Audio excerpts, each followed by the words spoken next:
Alright, if you have Red Bull in your bar, here's a great trick that you can do anytime you have a Red Bull can and a customer wants a drink that's like a vodka and Red Bull or anything mixed with Red Bull.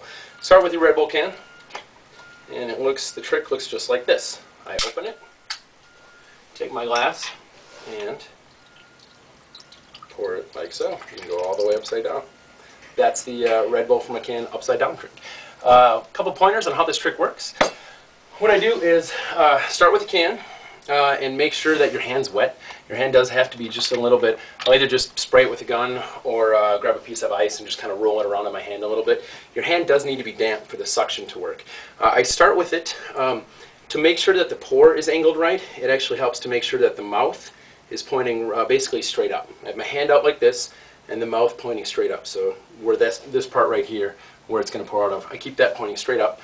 My hand's getting dry, so I got to make sure that stays wet. Get my hand, it doesn't need to be totally soaked, but just a little damp, a little wet. You have to play around with that. I start by bunching up my hand just like this. I start on the fat part, this kind of pouch of your thumb. I start here, and I'm going to be moving it to the center. It also helps too. I twist as I move to the center. I twist about a halfway around. Let's try that again. You'll have to play with what works for you as far as opening it and having the mouth pointing down. That's not hugely important, but it does help a little bit. But I'll start here on this fat part of the thumb. Really squeeze and push it into your hand as much as you can. Do that, and then twist as you're getting to your palm. So we do about a half or a quarter rotation here. So I start there, and as it's moving across my palm, watch what I'm doing with my hand. I start with it kind of bunched up here, and get my hand wet a little bit again. I start here.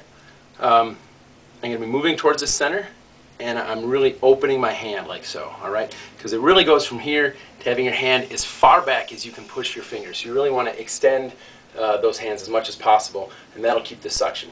So let's try this one more time. I've got it here, and you'll notice actually as you open it, the suction, and as it pours out, the suction will actually get greater and greater. I've got a full glass here, so I can't do this, but you'll notice that as you pull upside down and more pours out of it, it'll actually suck more to your hand. So it feels like it's pretty well on there. By the time you're upside down, it'll actually be stuck, and you'll be able to shake an empty Red Bull can upside down like that. So practice and have fun.